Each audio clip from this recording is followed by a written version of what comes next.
Okay, hey, this is Mike with Gearhead Live, and we're speaking to Dan O'Lear. Hey, Dan, how you doing? Good. All right, so what we got here? We've got a 1961 Chrysler 300G. It's a wedge head, 413. Produces 495 pounds of torque at about 2,800 RPM. An example would be that a V10 Viper produces a mere 450. So this would probably pull that V10 Viper down the street backwards. Oh, right on. Hey, but you got an interesting story here. You are part of the original owners, correct? The man seated over here to our right, he actually purchased this vehicle from my mother as a wedding present back in '61. My mother was kind of a nut over things. She saved every piece of paper. Those are the original keys.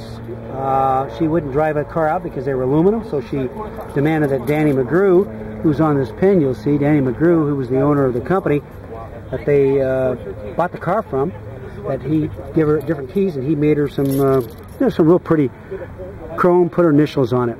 Oh. She saved every piece of paper. This is the original contract. There's the pen that was used to sign the original contract. Oh, fantastic. Not only did she save the DMV slips, but she saved the envelopes they came in, so I can tell you what year what is. You can see here's a copy. This is a photocopy of a sticker off the window. All the manuals, all the papers. And when they gave the car to me, she told Bud, hey, go get the suitcases. And I came out with this big old suitcase. There's, what's that? That's paperwork. And I said, what's in that? It's the paperwork. Everything. It's everything that was ever came out in this car. So it's totally documented.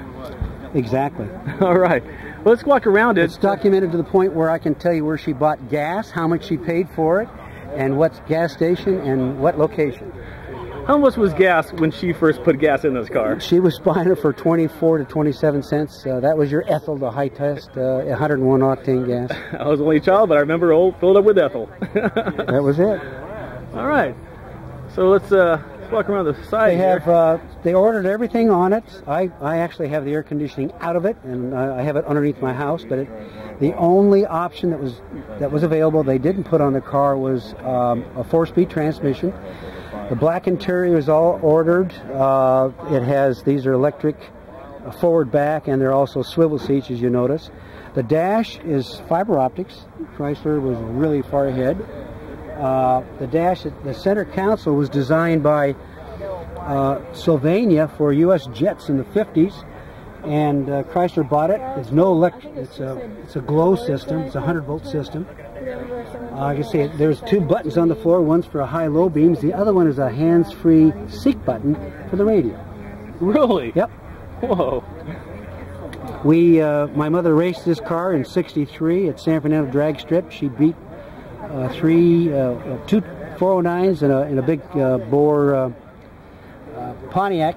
My stepdad's got over 500 trophies. He raced cars, so he set this car with a big 456 rear end, a cheater slicks and what have you on it. And the guy at the when she was dragging, he said, because she took off and had such a quick ET for it's this size, he said, do you think that Chrysler's got some low gears? When she was going to win the trophy, she actually raced a buddy of mine in a 409 Chevy, and he missed a gear. The guy announcer said, Grandma's got the trophy. Hey, when I was a kid at 10, 11 years old, I went to San Fernando Drag Strip.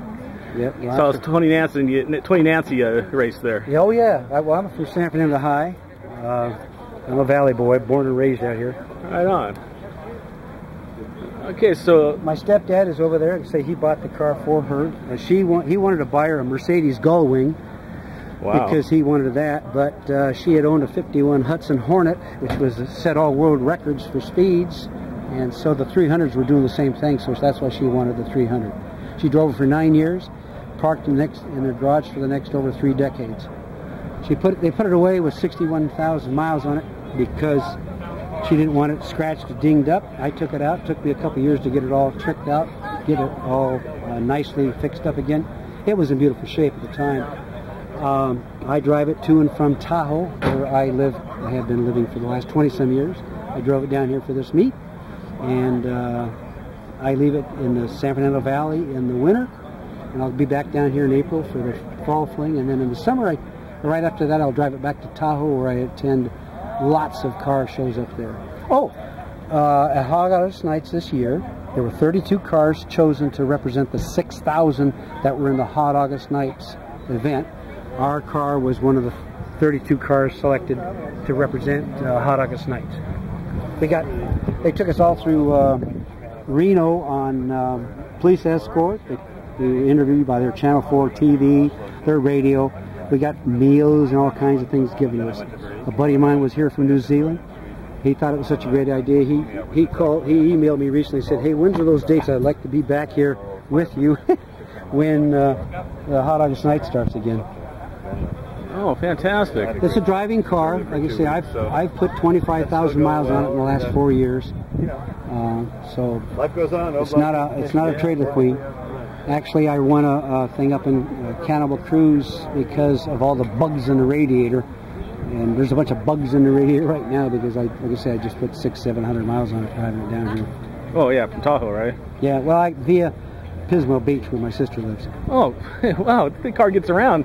Those are nice places to go. I've been in both. I love Tahoe. Tahoe. I live in North Shore. It's beautiful up there. Everyone up there sees it. They know it because I drive it around like I say, all summer. It's my breakfast car. All right. Hey Dan, thanks a lot for your time, and check us out on YouTube, Gearhead Live. Okay, I could tell you one more story. Oh well, what is it? I was riding shotgun at age 18 while my mother raced 2 LA cops. What? They were going to it was that weekend they were going to go to the drag strip, so we had the big cheater slicks on it and that big 456 switch really growling up Van Nuys Boulevard. And 2 cops passed us. They pulled back and they told my mom, "Hey, that thing looks fast." My mom says, "Blow your doors off." And the cop riding the shotgun, he points forward to his next light. I say, "Mom, don't do this. Mom, don't do this." And she said, "Tighten your seatbelt, son." I said, "Mom, don't do this." At the light, we blew their doors off. The red lights come over. I'm going, "Mom, we're going to jail. We're going to jail." They taught cars for an hour. Oh, man. They were cool. Well, back in the day, people were human, you know? Yeah. It was great back then. The story was around right after that. We got in some magazines, and I think L.A. was trying to find out who they were because the police weren't supposed to be racing people in the street. But it did happen, and it was fun, and I was there. All right. All right, Dan, thanks again. You're welcome. Look for us on YouTube, Gearhead Live. Have a good day.